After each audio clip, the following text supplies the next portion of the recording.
Do you have a great story? I'm sure you do. And if you ever want to bring that story to life, you're gonna have to pitch it.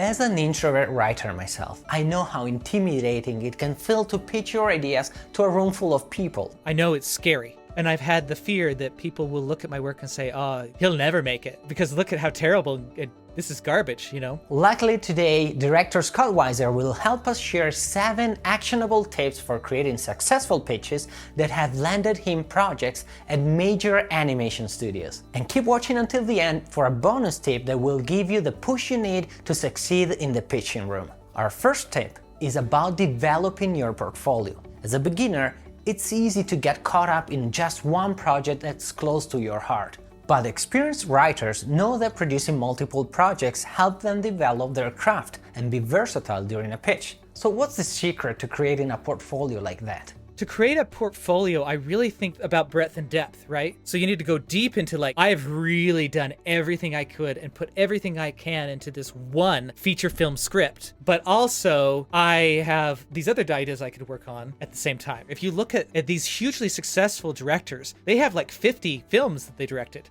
And we talk about maybe 10 of them, sometimes maybe 2 or 3 of them. All this mileage makes a big difference. Tip number 2, create your own IP. Writing a book or a graphic novel with your film or TV show in mind is a great idea. It allows you to share your story with the world and receive feedback and reviews. I realized early on, and it was from watching, people in the industry that I really admire, like William Joyce, who was first an author and then became an animation wizard. And Miyazaki is similar. He made his graphic novel, and then that led to a film opportunity. With Vanishing Ink, it was meant to be my first feature film pitch, and my goal was to kickstart that thing and have the book in hand when I was hopefully at a studio where I could pitch it. And that's actually exactly how it happened, which was really a blessing. The moment I had this book in hand, I was at a studio up in Canada. They said, we need some pitches. Who wants to pitch? And I said, well, I have this book. In addition to books, Scott also created short films and animatics for his pitch ideas. So the thing about a screenplay is somebody's going to have to read that thing for them to know that you're a great storyteller. So with The Unsingable Song, I realized that if I create an animatic, especially because this is a musical, then I can have the opening of the movie.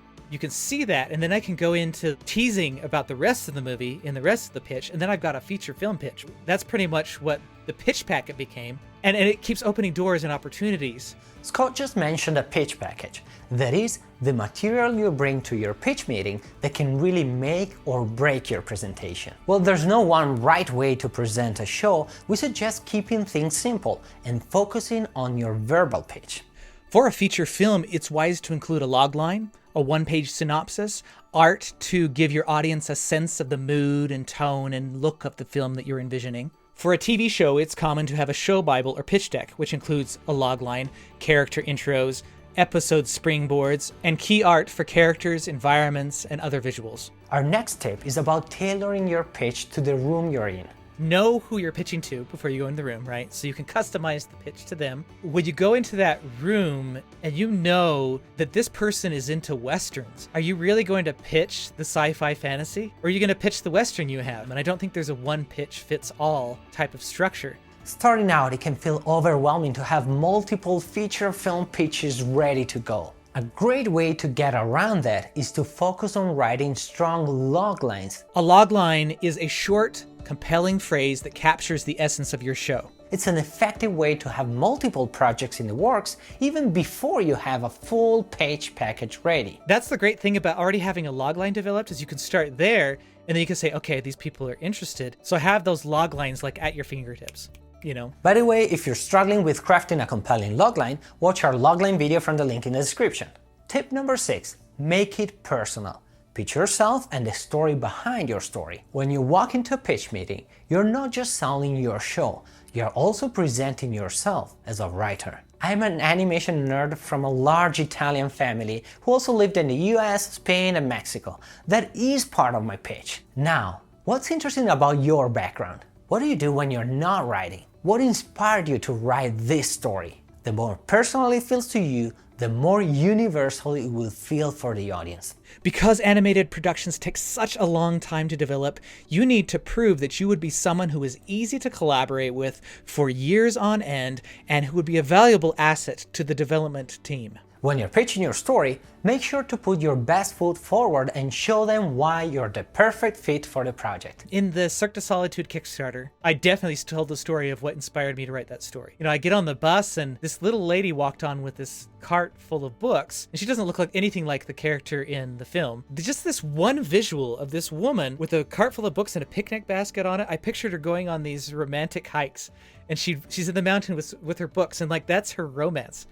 And at the same time, it was very sad to me because that romance, when she shuts the book, is gone, right? So it sparked me to want to really write a story about this character. Our next tip is about how to discover your voice and personal brand, the Kevin Lima effect. So your brand is only 50% the message you send out. You're also receiving a message back. So you do need to listen carefully and listen through a filter, right? Because you're going to get all kinds of information. You're going to get complete disinterest and people completely ignore you.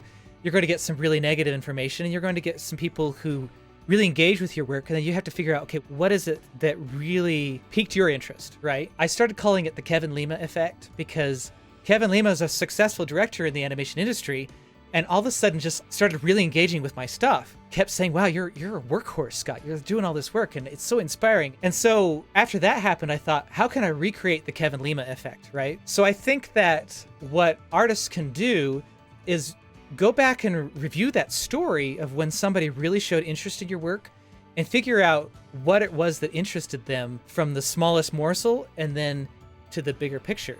What my brand has emerged as is deeply meaningful stories that have a sense of whimsy, that are very playful. Before we get to the most important thing you can do to master the art of pitching, I'd like to invite you to join the WFA Animation Academy. It's a monthly membership where we write together, learn about the craft, and meet other animation storytellers like you. You can join us today from wfaanimation.com/academy. I can't wait to meet you in our next session. Now, the same way you can't learn how to swim by reading a book about swimming, to become great at pitching, you have to pitch. So put yourself out there. Also, putting out there gives the opportunity for you to see your growth. At the same time, I know it's scary. And I've had the fear that people will look at my work and say, oh, you know, he'll never make it, you know? Because look at how terrible, this is garbage, you know? And that progression is much more important than just, you know, out the gate, my first thing is a masterpiece.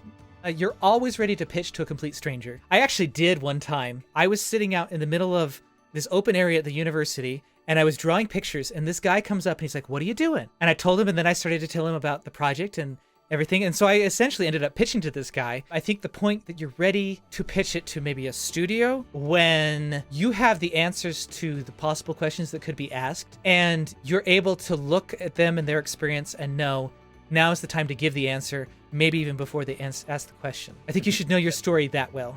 Thank you, Scott. I was also a guest on his channel, so check that out and consider subscribing to both our channels if you want to boost your animation career. And if you want to discover how to come up with an irresistible concept, click on this video on high concept ideas. I'm Pietro from WFA Animation, and I'll see you next time.